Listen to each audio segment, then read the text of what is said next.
এরপর হজরতে নূহ নবী সামনে দাঁড়িয়ে, তার পিছনে তার অনুসারী দাঁড়িয়ে, কম দাঁড়িয়ে, হজরতে নূহ নবীর উম্মত দাঁড়িয়ে।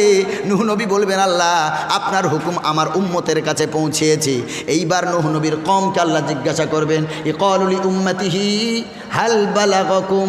নূহ নবীর উম্মতকে জিজ্ঞাসা করা হবে, বলো তোমাদের কাছে কি তোমাদের নূহ নবী আমার আদেশ পৌঁছিয়েছে? খুব কনসাস হয়ে শোনেন, অ্যাক্টিভ হয়ে শোনেন, সক্রিয় হয়ে শোনেন।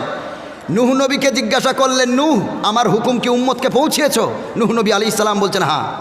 উম্মতকে জিজ্ঞাসা করা হলো, তোমাদের কাছে কি নূহ নবী গিয়েছিল? তারা বলছে, মা যা আনা মিন নাবিয়িন, আমরা আপনার হুকুম পাওয়া তো দূরের কথা, আমাদের কাছে নূহ নামে কোনো নবী আসেনি। নাউজুবিল্লাহ পড়েন। তাহলে নূহ আলাইহিস সালাম কি মিথ্যা বললেন? জোরে বলেন। নূহ নবীরা কি মিথ্যা বলতে পারে? নবী বলছেন না আপনার হুকুম উম্মতকে পৌঁছিয়েছি, আর উম্মত বলছে না আমাদের কাছে নবী আসে নাই। আহা, এবার নূহ নবীর মনটা খারাপ হয়ে গেল, মুখটা নিচের দিকে। আল্লাহ জিজ্ঞাসা করেন, মাইয়া শাহাদুলাক, এ নূহ এখন তোমার অবস্থা কি হবে? কে তোমার পক্ষে সাক্ষী দেবে? তোমার উম্মতই তো তোমার এগনেস্টে চলে গেছে, বিরুদ্ধে চলে গেছে, তোমার বিপক্ষে কথা বলছে, এখন তোমার পক্ষে সাক্ষী দেবে কে? হযরত নূহ আলাইহিস সালাম বলেন, শাহিদুনা মুহাম্মাদুন ওয়া উম্মাতুহু। ও আমার দয়ার আল্লাহ, আজ কিয়ামতের দিন আমার উম্মত পাল্টি খেয়েছে, আমার বিপক্ষে কথা বলতে লেগেছে। আমি যে সত্য নবী, আমি যে আপনার আদেশ আমার উম্মতের কাছে পৌঁছিয়েছি, আজ আমার সাক্ষী আমার উম্মত দেবে না, আমার সাক্ষী দেবে আখেরি নবীর উম্মত। জোরে বলেন না সুবহানাল্লাহ। আল্লাহ রাব্বুল আলামিন এটাই বললেন, ওয়া কাযালিকা জাআলনাকুম উম্মাতাও ওয়াসাতাল লিতাকুনু শুহাদা আলান নাস। আল্লাহ তাআলা বলেন, এই আখেরি নবীর উম্মতগণ, তোমাদেরকে আমি আল্লাহ এমন বানিয়েছি তোমরা সকল মানুষদের জন্য সাক্ষী বানবে। ওয়া ইয়াকুনার রাসূলু আলাইকুম শাহিদা, আর তোমাদের আখেরি নবী তোমাদের জন্য সাক্ষী হয়ে যাবে। আমরা হব সকলের সাক্ষী, আর আমাদের নবী হবে আমাদের সাক্ষী। জোরে বলেন না সুবহানাল্লাহ। আমাদের নবী শ্রেষ্ঠ এবং সেরা, আমরাও নবীর উম্মত হিসেবে সকল নবীর সেরা। সুবহানাল্লাহ। কটা সেরা হলো? তিনটে। 4 নম্বর সেরা, আল্লাহ টোটাল 104 খানা কিতাব নাজিল করেছেন, আসমানি কিতাব। তার ভিতরে আল্লাহ রাব্বুল আলামিন টোটাল 4 থেকে সেরা বানালেন। কটা বলেন? 104-এর ভিতরে 100 বাদ, 4টে সেরা। তাওরাত, জব্বুর, ইনজিল, আল কোরআনুল মাজিদ, এই 4টে সেরা। এই 4-এর ভিতরে তাওরাত, জব্বুর, ইনজিলে বিকৃতি হলো, মানুষের মত তাতে ঢুকে গেল। কিন্তু এই 4-এর ভিতরে আল্লাহ তাআলা আল কোরআনুল মাজিদকে আল্লাহ তাআলা 4টের ভিতরেও সেরা বানালে। তাওরাতে বিকৃত ঘটলো, তাওরাত রদবদল হলো, জব্বুর রদবদল হলো, ইনজিল রদবদল হলো, কিন্তু কোরআন আল্লাহ এমন করে বানালে কিয়ামত পর্যন্ত এই কোরআনের একটা জের জাবারের পরিবর্তন করার ক্ষমতা দুনিয়াতে কারো হবে না। সুবহানাল্লাহ।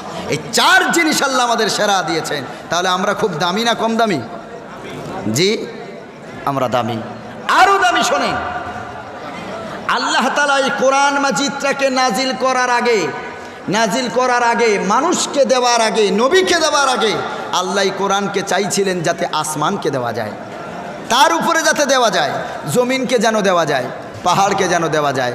আল্লাহ তাআলা বলেন, ইন্না আরাদনাল আমানাতা আলাস সামাওয়াতি ওয়াল আরদি ওয়াল জিবাল ফাআবাইনা আন ইয়াহমিলনাহা ওয়া আশফাকনা মিনহা ওয়া হামালাহাল ইনসান। জোরে বলেন সুবহানাল্লাহ। এই কোরআন আল্লাহ কাকে দেন দেখেন। আল্লাহ কোরআনের পাখিকে কত ভালোবাসেন, হাফেজদেরকে কত ভালোবাসেন, মোহব্বত করেন। এবার একটু বলি শোনে। আল্লাহ রাব্বুল আলামিন বলেন, আমি আল্লাহ কোরআন মাজিদটাকে আসমান সমূহকে দিতে চেয়েছিলাম। আসমান কটা বলেন জোরে? সাত আসমান খলাক সাবগা সামাওয়াতিন তিবাকা। আল্লাহ তাআলা বলেন তোমাদের মাথার উপরে আমি সাতটা আসমানকে স্তরে স্তরে সাজিয়ে দিয়েছি। এই সাতটা আসমানে কোনো খুঁটি নাই। ঘর বানাতে গেলে খুঁটি লাগে, পিলার লাগে, বিল্ডিং বানাতে গেলে গম্বুজ লাগে, পিলার লাগে। আমার আল্লাহ তাআলা বলেন আমি এমন ক্ষমতাধর, তোর আল্লাহ আমি আল্লাহ আমার এমন ক্ষমতা রে, সাতটা বিশাল বড় বড় আসমান তৈরি করে দিলাম বিগয়রি আমাদিন, একটা খুঁটিরও প্রয়োজন হলো না, এক খুঁটিও লাগে নাই, ঝুলন্ত অবস্থায় রেখে দিয়েছেন, মোয়াল্লাক হিসেবে রেখে দিয়েছেন আল্লাহ সাতটা আসমান। এটাই তো আল্লাহর ক্ষমতা, মহানুভবতা। কোনো আসমান আল্লাহ লোহা দ্বারা বানালেন, কোনো আসমান আল্লাহ সোনা দ্বারা বানালেন, কোনো আসমান আল্লাহ রূপা দ্বারা বানালেন, কোনো আসমান আল্লাহ পাথর দ্বারা বানালেন। এইভাবে সাতটা আসমান সাতটা ধাতু দ্বারা আল্লাহ নির্মাণ করলেন। সাত আসমান এত মজবুত, সাত আসমানকে আল্লাহ তাআলা বলেন আমি কোরআনটাকে তোর উপরে নাজিল করতে চাই, দিতে চাই। আবার আল্লাহ তাআলা বলেন ওয়াল আরদা মিসলাহুন্না, এই জমিনটাকেও আল্লাহ কোরআন দিতে চায়। আল্লাহ তাআলা বলেন জমিনও হলো সাতটা। জোরে বলেন সুবহানাল্লাহ। জমিন কটা? সকলে বলেন সাতটা। এই সায়েন্সের ছেলেরা জানে, কারণ বিজ্ঞানী যারা তারা গবেষণা করে বলেছে পৃথিবীর কেন্দ্র হতে উপরিভাগ পর্যন্ত সাতটা প্লেট আছে, সাতটা লেয়ার আছে। জোরে বলেন সুবহানাল্লাহ। বাবা তুমি তো টাকা খরচ করে সায়েন্স নিয়ে পড়ে অনেক পরে শিখেছো। ১৫০০ বছর আগে আমার নবী শিখিয়েছেন যে আল্লাহ জমিনটাকেও আসমানটাকেও সাতটা তৈরি করেছেন, জমিনটাকেও আল্লাহ সাতটা স্তর দিয়েছেন। জোরে বলেন সুবহানাল্লাহ।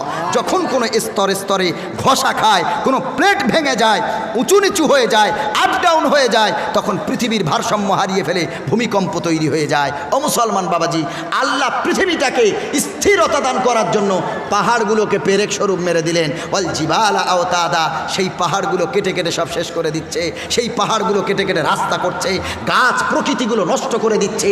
এই নষ্ট করে দেওয়ার কারণেই পৃথিবী ভারসাম্য হারিয়ে ফেলছে, পৃথিবী আপ ডাউন হয়ে যাচ্ছে, প্লেটে প্লেটে ঘর্ষণ হচ্ছে, ফেটে যাচ্ছে, ভূমিকম্প হয়ে লক্ষ লক্ষ মানুষ শেষ হয়ে যাচ্ছে।